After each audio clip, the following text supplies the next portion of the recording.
नमस्कार, मी प्रणिता बोरसे. आपण पाहत आहात TV9 मराठी. बुलेटिन मध्ये पाहूयात सुपरफास्ट 50 बातम्या. महाराष्ट्रातील 8 मतदारसंघांसह देशातील 89 जागांवर उद्या मतदान. बुलढाणा, अकोला, अमरावती, वर्धा, यवतमाळ, वाशिम तसंच हिंगोली, नांदेड आणि परभणीमध्ये देखील मतदान होणार.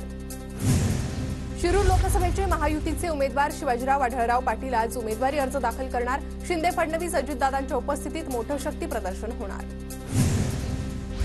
शरद पवारांची आज राहुरीमध्ये सभा. निलेश लंकेंच्या प्रचारासाठी शरद पवारांची सभा. मावळ लोकसभेसाठी अर्ज भरण्याचा आजचा शेवटचा दिवस. मावळमध्ये चौथ्या टप्प्यातील मतदान 23 मे रोजी होणार. आतापर्यंत 18 अर्ज दाखल. दक्षिण मुंबईच्या जागेसंदर्भात आज महाराष्ट्र भाजप लोकसभा प्रभारींच्या नेतृत्वात महत्त्वपूर्ण बैठक. शिवडीत दिनेश शर्मांच्या उपस्थितीत संध्याकाळी 5 वाजता बैठकीचं आयोजन. दक्षिण मुंबई जागेचा तिढा सुटण्याची शक्यता. राष्ट्रवादी काँग्रेस शरद पवार गटाचा जाहीरनामा आणि पक्षाचं नवीन गीत आज प्रसिद्ध होणार. पुण्यात शरद पवार आणि जयंत पाटलांच्या उपस्थितीत कार्यक्रमाचं आयोजन.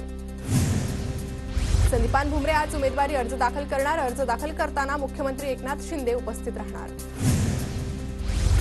काँग्रेस उमेदवार गोवाल पाडवी आज उमेदवारी अर्ज दाखल करणार. शक्ती प्रदर्शनानंतर अर्ज दाखल करणार. पुढच्या 4 ते 5 वर्षात कळेल राष्ट्रवादीची सूत्र कुणाकडे. नेतृत्व सुळेंचं की अजित पवारांचं, या प्रश्नावर अजित पवारांचं TV9च्या मुलाखतीत बेधडक उत्तर. आमची भूमिका पटत असेल तर पुढे काहीही होऊ शकतं. TV9च्या मुलाखतीतून शरद पवार गटासाठी अजित पवारांकडून अप्रत्यक्षपणे दार खुलं. भाजपच्या ट्रॅपमध्ये अडकणारा अजित पवार नाही.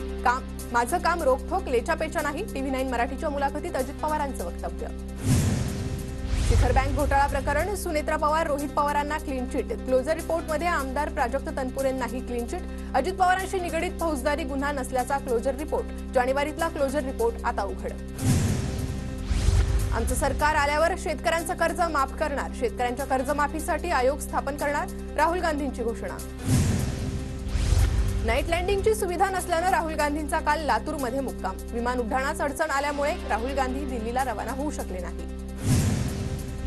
शरद पवारांनी ऐकवलं मोदींचं 2014 मधलं भाषण. मोदींनी इंधनाचे दर कमी करतो सांगून आश्वासन पाळलं नाही आणि आज आम्हाला शिव्या देतात. शिव्या द्या, पण 10 वर्षात काय केलं ते सांगा. शरद पवारांची टीका.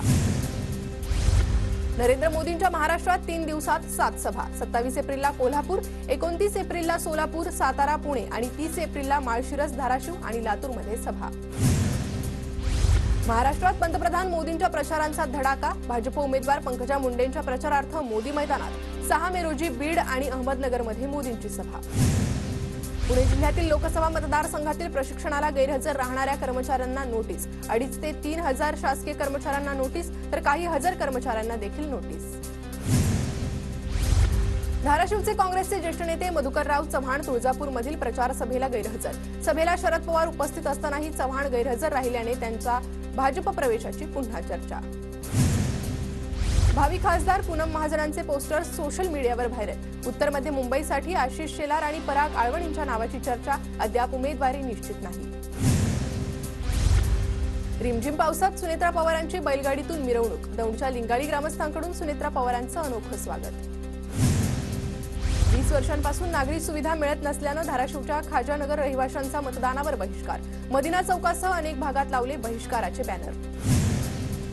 बीड दौऱ्यादरम्यान मनोज जरांगे पाटलांची प्रकृती बिघडली. छत्रपती संभाजीनगरच्या गॅलेक्सी रुग्णालयात उपचार सुरू.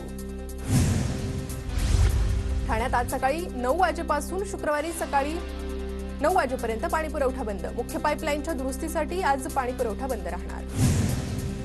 पुण्यामध्ये पुढील 3 दिवस विजांच्या कडकडाटासह पावसाचा इशारा. हवामान खात्याचा अंदाज. पुणेकरांनी घराबाहेर पडताना काळजी घ्यावी. हवामान खात्याचं आवाहन. अहमदनगर शहरासह परिसरात अवकाळी पावसाची हजेरी. वादळी वाऱ्यासह विजांच्या कडकडाटात पाऊस. अवकाळी पावसामुळे आंबा, संत्री आणि मोसंबीचं नुकसान. परभणीत अवकाळी पाऊस आणि वादळी वाऱ्यामुळे आंबा पिकाचं नुकसान. जनावरांचा चारा भिजल्यानं शेतकरी संकटात. भंडाऱ्यात अवकाळी पावसामुळे धान पिकाचं नुकसान. तुमसरमधील शेतकऱ्याचा 80,000चा खर्च पाण्यात. पंचनामे करून नुकसान भरपाई देण्याची मागणी.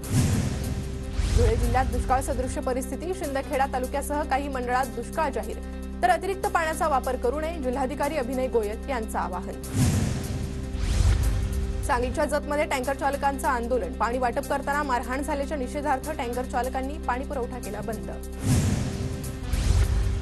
पुणे आणि लातूर जिल्ह्यात कोथिंबीरीची आवक वाढली. आवक वाढल्यानं दरात घट, गृहिणींना दिलासा. किरकोळ बाजारात कोथिंबीर 20 ते 25 रुपये जुडी. मुंबई पुणे द्रुतगती मार्गावर आज 12 ते 2 वाहतूक ब्लॉक. मुंबई वाहिनीवरील सर्व प्रकारच्या हलक्या आणि अवजड वाहनांची वाहतूक पूर्णतः बंद राहणार. मुंबई ते गोरखपूर दरम्यान 28 अतिरिक्त उन्हाळी विशेष रेल्वे सेवा चालवण्याचा निर्णय. गर्दी होत असल्यानं हा निर्णय. मुंबई लोकलचा सीएसएमटी ते थेट बोरिवलीपर्यंत विस्तार होणार. प्रकल्प 3 वर्षात पूर्ण करण्याचा पश्चिम रेल्वेकडून दावा. प्रकल्पातील भूतांत्रिक तपासणी आणि ड्रोन सर्वेक्षणाचं काम सुरू. एसी लोकलचे 10 लाख प्रवासी वाढले. 3 महिन्यात मध्य रेल्वेच्या वातानुकूलित लोकलमधून 52 लाखांपेक्षा जास्त प्रवाशांचा गारेगार प्रवास. हवामान विभागाकडून ठाणे, मुंबई, पालघरला उष्णतेच्या लाटेचा इशारा. नागरिकांना दक्षता घेण्याचं आवाहन. वाढत्या तापमानामुळे मुंबईकर घसादुखीने हैराण. थंड पेय प्यायल्याने मुंबईकरांच्या घशाला संसर्ग. रुग्णांच्या संख्येत 50 ते 60% वाढ. वंदे भारतमध्ये प्रत्येक प्रवाशाला अर्धा लिटरची रेल नीरची पाण्याची बॉटल तर मोफत मिळणार. रेल्वे प्रशासनाचा निर्णय. कोटक महिंद्रा बँकेवर रिझर्व्ह बँकेची कारवाई. ऑनलाईन आणि मोबाईल बँकिंग तसेच क्रेडिट कार्ड वितरणास मनाई. 2023 मधील त्रुटींचं निराकरण न केल्यास ही कारवाई. राज्यात 11वी प्रवेशाच्या 30% जागा रिक्त. सिस्कॉम संस्थेच्या अहवालातून समोर. सावित्रीबाई फुले पुणे विद्यापीठाकडून कॉपी करणाऱ्या विद्यार्थ्यांवर कारवाई. नियमाचं उल्लंघन केल्याप्रकरणी 673 शिक्षकांवर देखील कारवाई.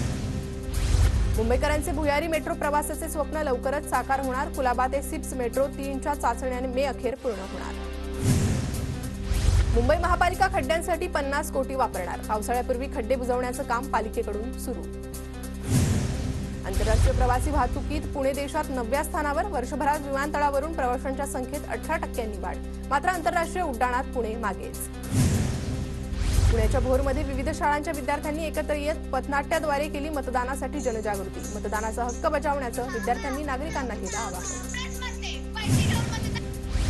महाराष्ट्र शिक्षण विभागाच्या इयत्ता पहिली आणि दुसरीची पुस्तकं बदलली जाणार. आताच्या पुस्तकांचं 2024-25 हे शेवटचं शैक्षणिक वर्ष असेल, तर 2025 पासून नवीन अभ्यासक्रम लागू होणार. तुकाराम महाराजांच्या 339व्या पालखी सोहळ्याचं 28 जूनला प्रस्थान.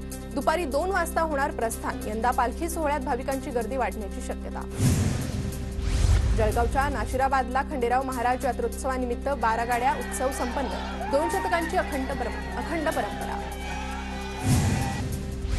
धुळ्याताई एकविरा देवी यात्रोत्सवात उभारलेल्या मदत केंद्राचं उद्घाटन. पीजी फाउंडेशनचा उपक्रम. धाराशिवच्या येरमाळ्यातील येडेश्वरी देवीची सुनाखडी वेचण्याचा कार्यक्रम संपन्न. लाखो भाविकांची देवीच्या दर्शनासाठी येरमाळ्यात गर्दी.